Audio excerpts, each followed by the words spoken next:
I really thank the organizers, U.S.A, in particular, for this conference, which is obviously very necessary, as we just heard in the first talk, and we'll hear more, obviously, during the day. So, talking about universality of mathematics and its detractors, but in the end, I will talk more about this issue: can U.S. mathematics maintain its leading role in the future? Though presumably there will be a write-up, then I will say a lot more about the first part. Anyway, so here it is. The importance of mathematics, of course, everybody knows. Among all human activities, mathematics stands alone in terms of the beauty and universality of its content and the immense reach of its applications. Here is in the magnificent description of Galileo. The great book of nature lies, lies ever open before our eyes, and the true philosophy is written in it. But we cannot read it unless we have first learned the language and the character in which it is written, which is characters, triangles, circles, and other geometrical figures. So this being said, nobody expressed better somehow the universality of mathematics than Hilbert at the conference, actually International Congress of Mathematicians in 1928. This is actually was important because before that conference, all German mathematicians were excluded from international conferences because of what happened in the First World War. Anyway, Hilbert says, "It makes me very happy that after a long, hard time, all mathematicians of the world are represented here. It is a complete misunderstanding of our science to construct differences or even incompatibilities according to peoples and races, and the reason for which this has been done are very shabby ones. Mathematics knows no races. For mathematics, the whole cultural world is a single country." So this is sort of a very beautiful statement by Hilbert, and this is, of course, just before the craziness of Nazism reached Germany. Universalism, I think it's important to understand that universalism, understood by Hilbert, is one connected to the individuals. So individuals should only be judged by their intrinsic merits, with no regard for their race, ethnicity, sex, or other personal characteristics. And here is sort of an interesting observation that somehow this kind of statement is something that appears in many precepts, let's say in the Bible, the Ten Commandments, which are local precepts expressed in terms of the individual. So they are moral laws, and they also turn out to be, they turn out to be consistent with democracy and capitalism in the sense of market laws, which are also local. So somehow the notion of freedom is, in the sense of freedom of individual, is a local, it corresponds to local laws, similar to what happens in physics. Physical laws are also local. They're expressed by partial differential equations. The global character of the physical laws is also viewed in terms of consequences, but the laws themselves are local. Now, of course, the problem with this freedom constrained by moral laws is that it generates inequalities. I think that's an obvious fact of the fact that people are different. They have different interests. They have different abilities, different talents. So the way around, the classical way around this issue was to define equality of opportunities and not equality of outcomes, which is the modern word of equity, which is used now everywhere. So equity, by comparison to freedom, is really it's a global principle. Right? To measure equality, to measure equity, you really have to look at all individuals and see their worth, and then compare and decide that, to have equality, you have to take more from one person, put more on the other, and so on. It's a global thing. It's consistent with authoritarianism and totalitarianism. So it's not a surprise that socialism or communism societies or Nazis, they were very much based on notions of equality based on some form of equity. Anyway, so these are my comments here. This notion of equity is inimical in principle to capitalism and democracy and compatible with authoritarianism and totalitarianism. What are the enemies of individual universalism? So equalitarianism, as I just mentioned, tribalism, racialism, and ethnocentrism, or are global ideologies which require authoritarian or totalitarian methods. Examples are the racial policies of the Third Reich, equalitarianism in Soviet Union, and insofar as mathematics is concerned, it's tied to anti-Semitism, which played a major role in acceptance of students in the top Soviet universities. So these are obviously anti-white.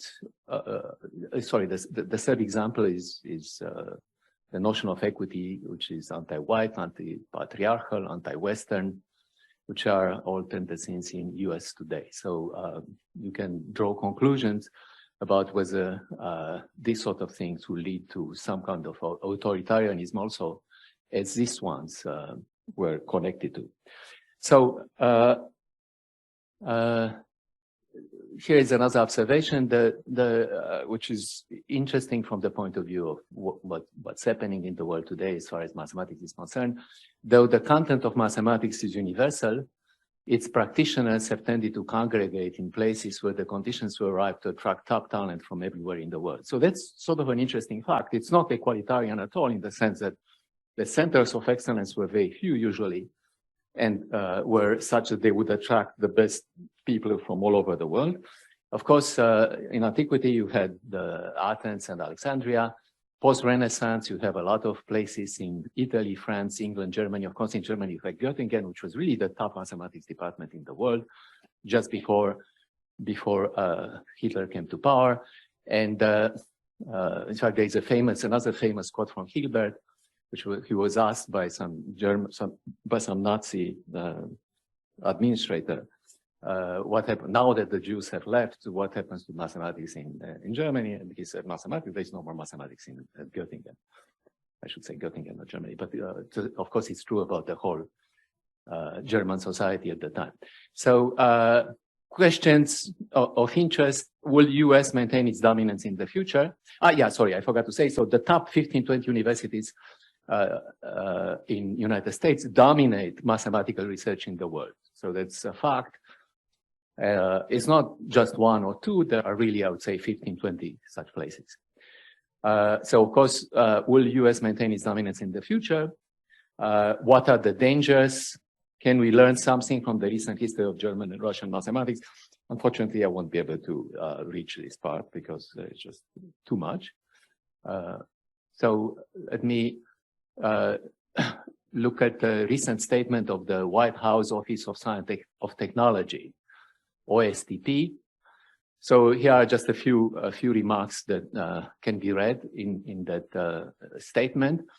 So it starts reasonably. Many students, families, and educators do not receive the holistic support they need to sustain lives of discovery. It's not clear what that means at the level of K-12. So in principle, discovery should also be made now by the K-12. Anyway, I don't quite know what it means, but in any case, let's go on. A national STEM means not just science, technology, engineering, and mathematics, but also medical sciences. National STEM teacher shortage is disproportionately harming underrepresented students. Nothing is said about the quality of the teacher, which is a real issue, right? Funds and resources are unevenly available, often exacerbating existing disparity, stunting science, it's not clear exactly what that means, and building distrust for the scientific system. Black PIs, principal investigators, were funded at roughly half the rate of white PIs. Question mark, is it discrimination or is there something else? There's no discussion there. The stunting science, well, by the way, the funds it's not exactly clear that they are unevenly available. For example, huge amounts of money are put in the school system in New York City, and yet the results are totally disastrous. No, there is no discussion whatsoever about the fact that the teaching of mathematics is terrible, and it's terrible everywhere, not just in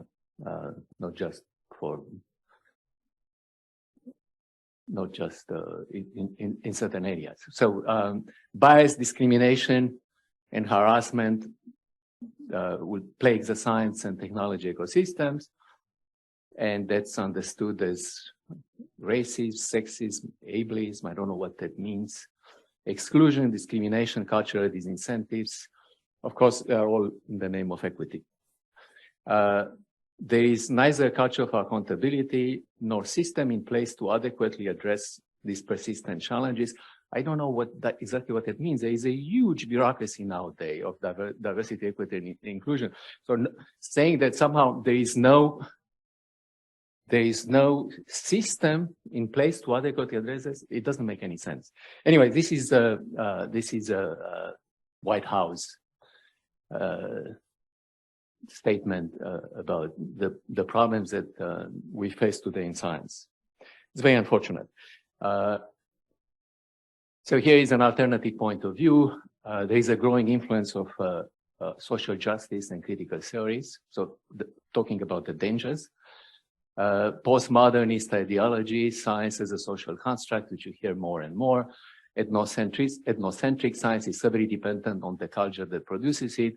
Racially, science is heavily dependent on the race that produces it. Anti-white, Western science is an instrument of multiple oppressions, intersectionality, which I always have problems spelling it. And we heard a lot about it in the previous lecture. Equity or disparities are due to discrimination. And saying that somehow there could be other explanation is itself racist. This, of course, had the effect of erasing the natural connection between merit and success. Success, if you have success, this could be due to the fact that there is discrimination. Anyway, racial disparity, any kind of racial disparity is racism. And again, any other explanation of it is racist. If you think that there are other reasons for racial disparities, then you are a racist.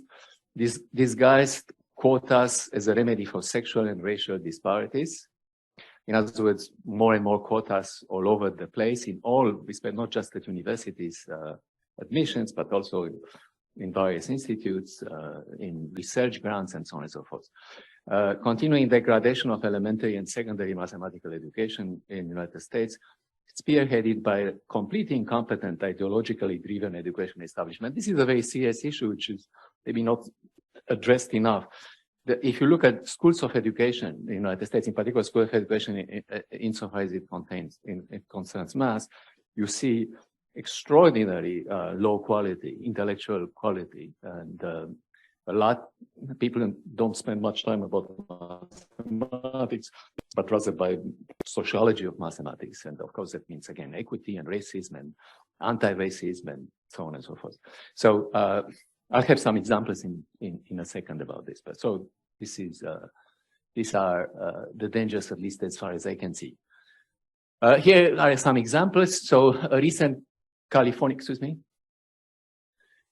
recent Californian math framework proposal. So this is very important. Actually, there is a lot of debate in California about this. Here there are a few notions that can be read in the framework. We reject ideas of natural gifts and talents. There is no such thing as a talent. Gifted children is a myth rooted in white supremacy. No innate talent exists. Radical reevaluation of the teaching of mathematics based on equity and social justice. The proposal is in tune with the notorious Californian educational program, which was supported by Bill and Melinda Gates Foundation. This is quite, to me, it was a shock when I saw that the first time. So there are all sorts of things. I give just a few quotes. White supremacy culture shows up when the focus is on getting the right answer. Well, so, or when you are asked to show your work. The very concept of mathematics being purely objective is unequivocally false. This is a statement that you can see there. And then, well, here's a proficiency test. Special schools and programs are being dropped as racist, right? So these are just a few examples. Social justice of American mass society. So this is at a high level. An AMS recent report accuses the U.S. mathematical community of systemic racial bias and discrimination. And it's based on nothing else. There's no real evidence given except the lack of sufficient representation of Black mathematicians. So here I wrote that the proportion of US-born mathematicians is less than 15 to 20% of our top universities. So the problem is not so much the problem of not having enough Black mathematicians. The problem is that you don't have enough American, white, or whatever mathematicians. The vast majority of American mathematicians at top universities are coming from all over the world. And as I said, there are only about 15 to 20%. At Princeton, there are not more than 20% of people who are born in the United States. All the others are outside. So talking about diversity, there is a huge amount of diversity in American mathematics, right? But that's not the kind of diversity that they are interested in. AMS, so AMS gives voice to opinions such as if you are white and the cis, I don't know how to spell it because cis man, right? So if you are a cis man, right here it is, I don't have it here. Yeah, this is from a blog, Inclusion and Exclusion, which was posted in June 2017 in American Math Society. So this is by the American Math Society, meaning if you identify as a male and you are assigned male at birth, you almost certainly should resign from your position of power. Remember that you live in a world where people don't succeed in a vacuum. Most success happens on the back of others who did not consent. This, you could say that this is a minority opinion. Nevertheless, it appeared on a blog of the American Math Society, which is really stunning if you think about it. I mean, you get an opinion like this on the most important mathematical society, not just in the United States, but in the world, in fact. And this, here's another example, also at AMS. If you look at the last joint mathematical meetings of 2023, this was in Boston, there was a Lavender lecture among top lectures. So this is 1 hour lectures. It was, the title was Undergraduate Mathematics Education as a White Cis Heteropatriarchal Space and Opportunities for Structural Disruption to Advance Queer of Color Justice. This is one of the top lectures, the last meeting of AMS.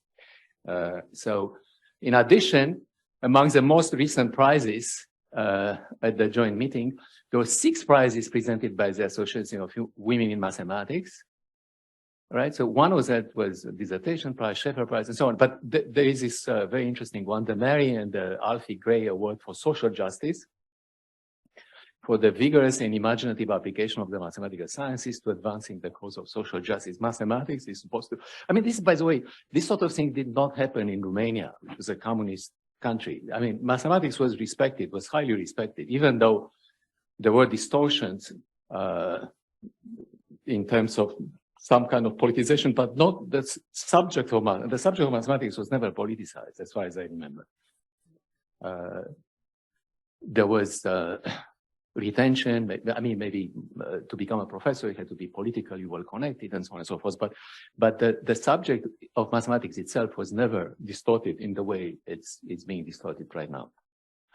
So to go on, Scientific American article. So this is another science journal which used to be good a certain time ago. Now it's crazy. So modern mathematics confronts, so this is from an article, relatively recent article, modern mathematics confronts its white patriarchal past, lack of proportional representation of blacks and women in mathematics, notes that that's a major problem. besides Alan Turing, it also says the list of LGBTQ plus mathematicians is pretty dry, which is, by the way, it's nonsense. Actually, there are quite a few homosexual mathematicians. But anyway, I mean, this person didn't know. So to combat white supremacy, Chad Topaz, who is a professor at one of the top liberal arts colleges, Williams, tuition $61,000 a year, founder of a institute which is devoted to it's a qualitative study of diversity, equity, and inclusion. QSDI has created a list which identifies and shames mathematicians who have white supremacist views. Quite amazing, actually. That is, I'm sure that I am on the list, but yeah, right. Yeah, it's unexpected. Yeah. So illustrious academics institutions such as National Academy of Sciences and the American Academy of Arts and Sciences are becoming obsessed with the task of purging racism and sexism from the society at large, and much less focused on promoting scientific excellence. The selection criteria are more and more skewed in the name of diversity, equity, and inclusion. Sorry, did I skip something? Yeah, okay. So what is really happening, the common thread is that all groups of people identified by race, sex, gender, sexual preferences should be proportionally represented. So this is sort of the basic idea, is that every time you talk about racism or sexism and so on and so forth, what has to be behind all this is that you have to have equality of representation of all possible groups, which is of course a crazy idea. How are you going to do it? How do you implement a task of this type, that you actually have to make absolutely every group possible equally represented in science, in particular in mathematics? The discrepancies, of course, are explained by structural discrimination, racist, sexist, ableism, and so on.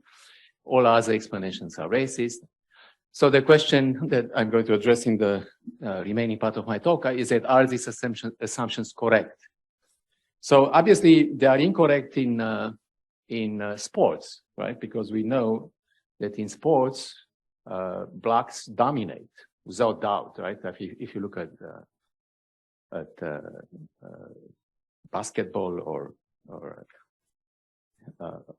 what it's called American football, obviously the vast majority of people are blacks, and there is no discussion whatsoever. I mean, there is no. You know, if you are to have equity, you should discuss equity at the level of sports. There is no such discussions.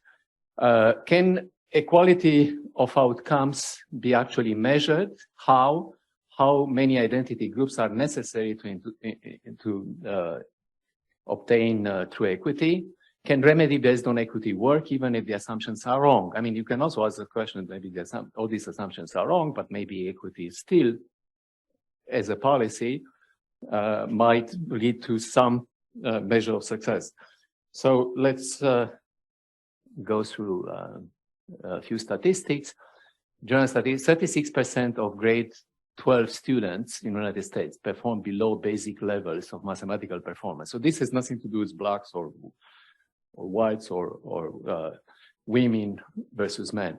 Only 16% of high school seniors have the required mathematical proficiency, and the desire, which is very important. I mean, you know, there is, in that assumption which I mentioned earlier, it's also assumed that everybody should be interested in exactly the same thing, right?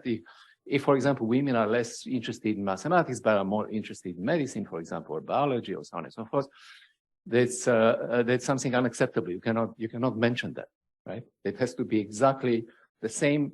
Not only they have to have equal talents, and they also have to have equal interests. So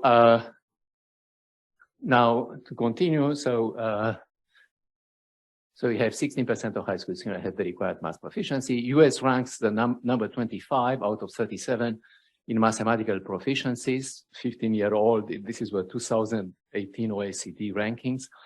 China was ranked first, so this is our main competitor. Yet US is the 5th highest spender per pupil. So, I mean, the notion that we don't spend enough, that the US does not spend enough on education is ridiculous. It's just not true. We spend huge amount of money for terrible teaching ideologies, teaching ideas. 55% of graduate students in mathematics, computer science, engineering were foreign nationals. So the vast majority are coming from other countries. 81% of electrical engineering majors and grad students and 79 in computer science were foreign nationals. This is 2017 estimate of National Foundation for American Policy. Is mathematics, so here is a question that obviously have to raise, is mathematical talent equally distributed? Right, so this is a takeaway from a book on human genetics by Knopik and others, but there are many, many other books. I was interested in this recently, so I looked around. There are many, many sources for what I'm going to say here. So human studies of general cognitive ability, G. So this is clearly something very general in terms of ability to learn things. I mean, there are other things which are important. It's not just this cognitive ability, it's emotional ability and so on and so forth. But anyway, this is concerning this G. So these were conducted for over a century. Family, twin, and adoption studies converged to the conclusion that about half of the total variance of measures of G can be accounted for by genetic factors. I mean, whether you like it or not, this seems to be true. Twin correlations for G are about 0.85 for identical twins, 0.60 for fraternal twins. Specific cognitive abilities such as verbal and spatial ability and school achievement, such as literacy and numeracy, are also substantially heritable.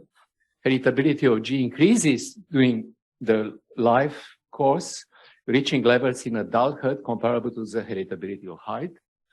The influence of shared environment diminishes sharply after adolescence, which is sort of consistent with this. Right? I'm sorry? Okay, it's based on what science? Yes, good. Actually, maybe, yeah, well, we can talk about white science later on. So here is mathematical talent equally distributed between sexes. So here is a takeaway from Ben-Gurion, sex differences in mathematical reasoning ability and intellectual talent in pre-adolescence. Again, there are many, many other sources that I saw, but I just give one. Several 100,000 talented 12 to 13-olds were tested nationwide over 16 years with the mathematical and verbal sections of the Scholastic Aptitude Test, the SAT. Consistent sex differences favoring males in mathematical reasoning ability as measured by the mathematics sections of the SAT. Differences are largest at the highest level of mathematical reasoning, stable over time and observed in other countries, particularly acute in math competitions such as Putnam and International Math Olympiads, or top mathematical prizes such as Abel, Wolf, Fields Medal, and so on. Of course, these are, I mean, these things here are, of course, very well known. So it's not white science, it's just what happens. So here is another, is mathematical, again, another takeaway from a book by Stephen, an article by Stephen, which is called the Google Map. So this is reference to the Damore Google, the famous engineer who was fired by Google because he had opinions which were not popular. So here is a broad consensus about many studies. Men and women differ on average in the kinds of occupations that interest them, right? Primarily environmental, so, and this can predict subsequent sex differences in achievement in math and science. Primarily environmental explanations unsupported by numerous studies conducted over many years. So in other words, the notion that everything is environmental is not quite true. Of course, environmental factors are important, but they are not completely, they cannot completely explain these disparities. Study of mass, precocious use and others. Physiology correlates of extremely high mathematical reasoning ability have been identified, like left-handedness, allergies, myopia, and so on and so forth. So here is another the greater male variability hypothesis. So this is again Stephen. So this is also connected with the Google Map memo. Here is a graph that I thought was interesting, which is a normal distributions for male, which is the orange line, and for females, the green line, where the mean is situated at the same place. And you can see there are variations. At the top, women dominate. So on average, women do much, much better. And you can see already, because for example, universities right now are populated by 60% women and 40% men. So there's been a huge change in the number of male and women at our top universities. But as you go to the extremes, you see that there start to be big differences in terms of ability and interest. So the conclusion is that differences in interest and variability of abilities may help explain why there are fewer women in the applicant pool. So this was the Damour thesis. I mean, he was trying to explain why there are fewer women in the applicant pool, but the women who choose to enter the pool are just as capable as a large number of men in the pool. The conclusion we should try, I completely agree. I mean, you can see there are fewer women mathematicians, but the ones we have are very, very good, right? So that's what you want. But artificially to claim that you should have the same number of men and women in mathematics in any top mathematics department is really untenable, right? I mean, it's untenable based on this sort of things and based on, in particular, based on interest. I mean, I don't see any reason why everybody should be interested in equal way on mathematics or engineering. I mean, there are so many things, so many activities which are at least as interesting, you could say. I mean, at least as interesting for the people involved. Anyway, current remedies for the disparities, unfortunately, are encouraging more women. I mean, this is actually a good one, encouraging more women to pursue research careers in mathematics, so this is good.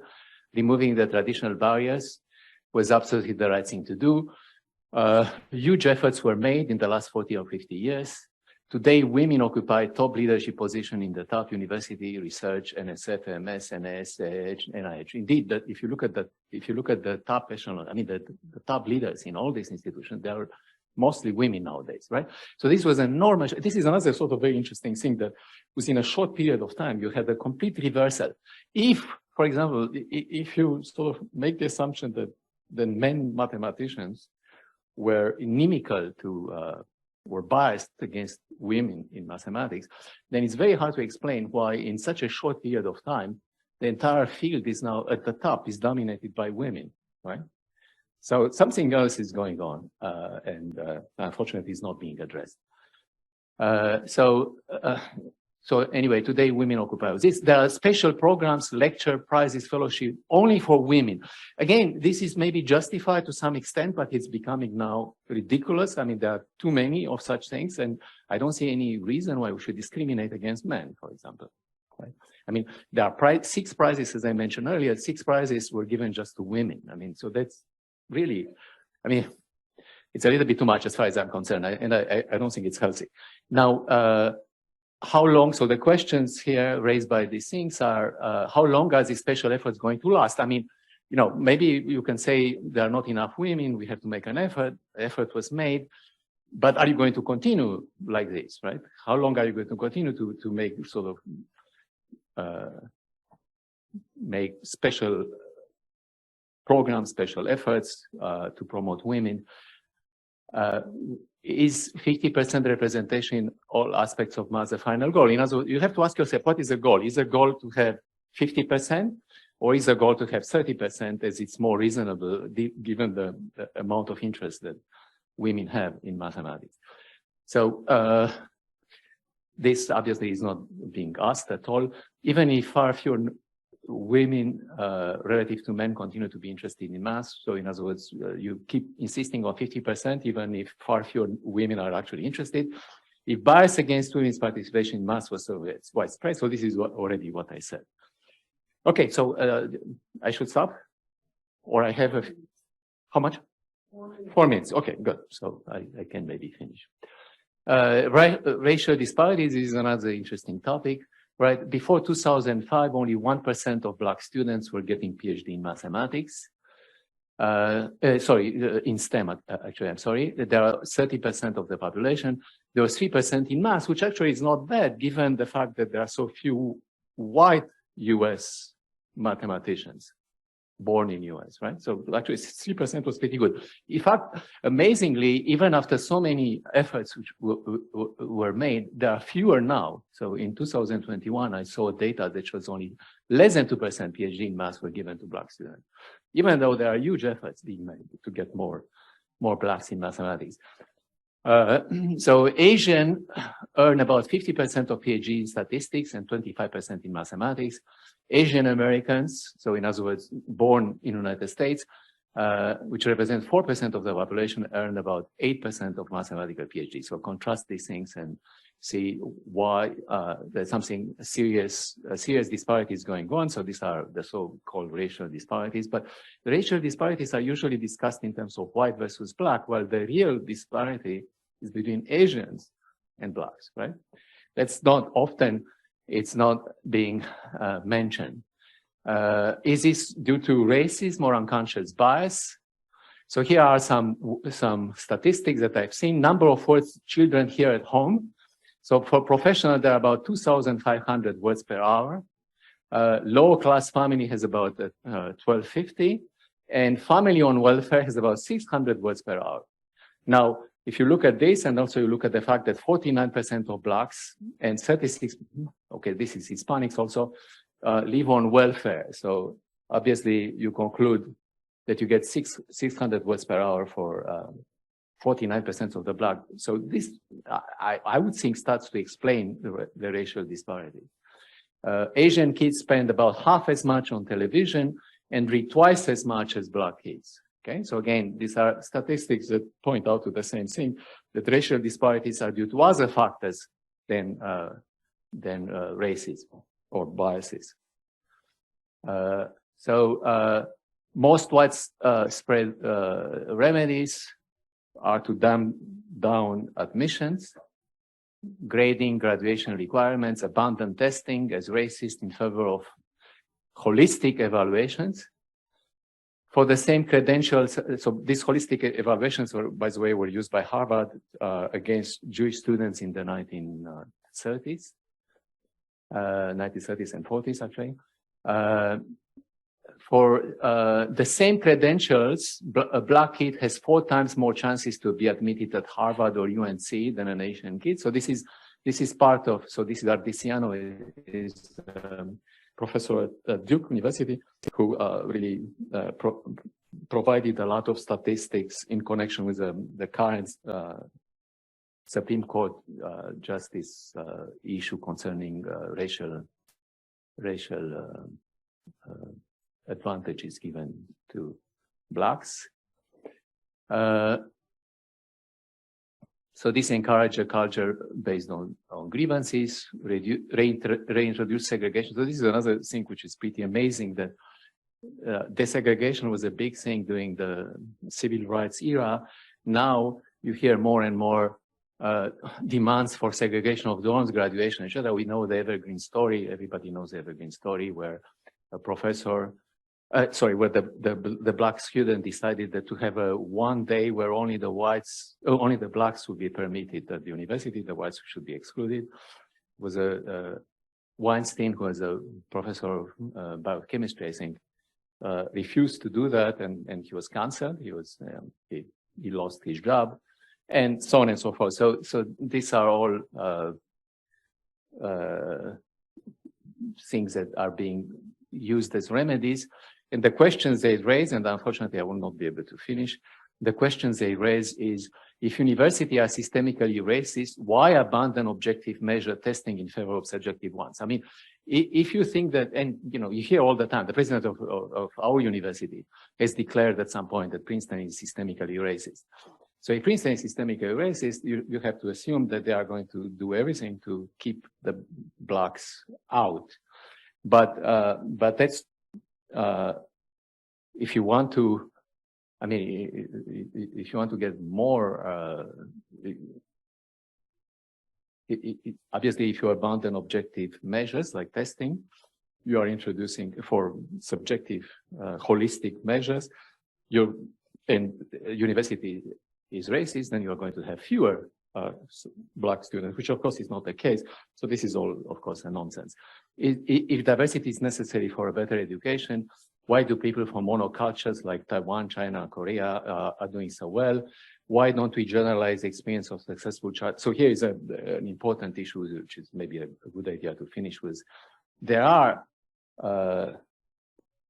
educational efforts to improve the education of Blacks and Hispanics and minority kids in general. And the best example that I know of is that of Success Academies in New York City. So these are charter schools which do much, much better than a typical school. In fact, they often do better. So the kids who go there are typically disadvantaged kids, and they do much better than even kids in some of the best private schools, which are supposed to be for rich people. So anyway, I'll finish. I had a lot more, but I'll have to finish here.